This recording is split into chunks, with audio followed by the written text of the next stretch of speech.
मैं और मेरी आपी आए हुए हैं मार्ट पे घर के लिए ग्रोसरी लेने के लिए। तो मैंने सोचा एक ग्रोसरी का व्लॉग बना लेती हूँ, साथ में आप लोगों के बहुत से सवालों के जवाब है जो मैं देना बहुत जरूरी समझती हूँ। तो इस मिनी व्लॉग में मैं उन सब सवालों के जवाब भी दूंगी। चांद रात का और ईद का व्लॉग टाइम पे शेयर क्यों नहीं किया जनाब, उसका भी मैं आपको बताती हूँ कि क्यों शेयर नहीं हुआ। सबसे पहले मैं बता दूं, मेरा नाम बीना हाशमी है एंड देन मैं रहती रावलपिंडी में हूँ। सो जनाब, चांद रात का और ईद के फर्स्ट डे का व्लॉग मैंने कम्प्लीटली बना लिया था, लेकिन मैंने सोचा था कि ईद के सेकंड डे में वॉइस ओवर करके आप लोगों के साथ शेयर करूंगी। सो ईद के ना सेकंड डे ना यार, सुबह के टाइम पे कोई 1:30 बजे का टाइम होगा ना, दोपहर का, तो तब ना मेरी मामी जान की खबर आती है कि उनका इंतकाल हो गया। और ईद के सेकंड डे से लेकर ये जुमरात तक, थर्सडे तक हम लोगों का जाहिर सी बात है बहुत गम में दिन गए। और जाहिर बात है कि मेरी मामी जो है अचानक से ही उनकी तबीयत खराब हुई और वो उनकी डेथ होगी ना। तो ईद तो ऑब्वियसली किसी ने नहीं बनाई, ईद का फर्स्ट डे ही बनाया था जो मैंने रिकॉर्ड किया हुआ था, जो मैं आप लोगों के साथ शेयर करूंगी। और आप लोगों को बताना भी जरूरी था क्योंकि मेरे व्लॉग्स का सब इंतजार कर रहे थे। बस यार, नेक लोगों का ना बिल्कुल पता नहीं चलता ना, वो कहते हैं ना कि एक पाउंड दुनिया में और एक जन्नत में होता है,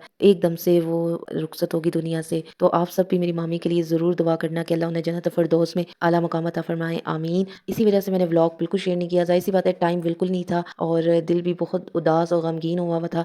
मेरी फैमिली में पहले ही 2 दफ़ा डेथ हो चुकी है, तो तब मैंने व्लॉग्स बनाए थे। बट उस दौरान जो है जिनकी डेथ हुई थी ना, वो इस सिटी के नहीं थे, यानी डिफरेंट सिटी के थे। तो तब मैंने व्लॉग बना लिया था। उनके साथ इतनी अटैचमेंट नहीं थी, यानी कि दुख तो होता ही है, ऑब्वियसली रिलेटिव का होता है, लेकिन जब मेरी मामी जान फोत हुई ना, तो उनके साथ अटैचमेंट इतनी ज़्यादा थी यार कि व्लॉग बनाने का तो सवाल ही पैदा नहीं होता। तब तो इतना गम में थी कि बता नहीं सकती मैं। और अभी भी जो है ना, मेरे गला बहुत बैठा हुआ है। बस जैसे अल्लाह पाक की मर्जी, क्योंकि ये दुनिया तो अर्जी है, एक ना एक दिन सब ने जाना है, और यही सोच के हमें सब्र भी करना है। अच्छा, व्लॉगिंग करती हूँ ना, तो बहुत से लोगों के जहन में ना बहुत से सवाल आ रहे हैं, यानी लोगों के सोच ये होती है कि शायद मैं ये व्लॉगिंग अर्निंग के लिए कर रही हूँ। अर्निंग की बात नहीं है यार, ऑलरेडी मेरा एक अपना बिजनेस है जिसको मैं चला रही हूँ। इसके अलावा ऑनलाइन जॉब तक मैं करती हूँ, तो मुझे अर्निंग का कोई ऐसा इशू नहीं है। सेकंड, ये मैं अपने शौक से करती हूँ, इसका भी कोई प्लान नहीं था, ये खुद ब खुद सब कुछ हो गया। एंड देन मेरी एडिटिंग इतनी जबरदस्त थी कि एक व्लॉग के बाद दूसरी व्लॉग, तीसरा व्लॉग, एंड देन बनाती चली गई और इतने सारे व्लॉग माशाल्लाह से मैंने बना लिए। मैं और मेरा छोटा भाई बिलाल, हम दोनों ही व्लॉगिंग करते हैं। काफी डिसेंट व्लॉगिंग होती है मेरी, और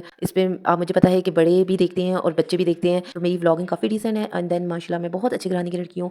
एंड देन मुझे पता है कि मेरी हदूद क्या है और मैंने किस लेवल तक रह के काम करना है। यूट्यूब चैनल मोनेटाइज होना इतना आसान नहीं है। Oh really? सो जब से चैनल बनाया तो मैंने एक दफा नहीं सोचा कि मोनेटाइजेशन होना मेरा चैनल बहुत ज्यादा जरूरी है, क्योंकि मुझे पता है जब वक्त आएगा सब कुछ हो जाएगा। सो जनाब, 3000 घंटा वॉचिंग टाइमिंग मेरी तो कब की कंप्लीट होगी है, कब की। एंड देन 1000 से भी ज्यादा सब्सक्राइबर इस टाइम मेरे चैनल पर है, और मेरी व्लॉगिंग जो है दुनिया भर के लोग ना इस टाइम वॉचिंग भी कर रहे हैं। ढेर सारी वीडियो बनाने के बाद बहुत जल्द मैं फेमस भी हो जाऊंगी, आपको टेंशन लेने की बिल्कुल जरूरत नहीं। औरों के जवाब अगले मिनी व्लॉग में दूंगी। नेक्स्ट मिनी व्लॉग में मिलते हैं। Bye bye. आई होप आपने माइंड नहीं किया होगा। अल्लाह हाफिज।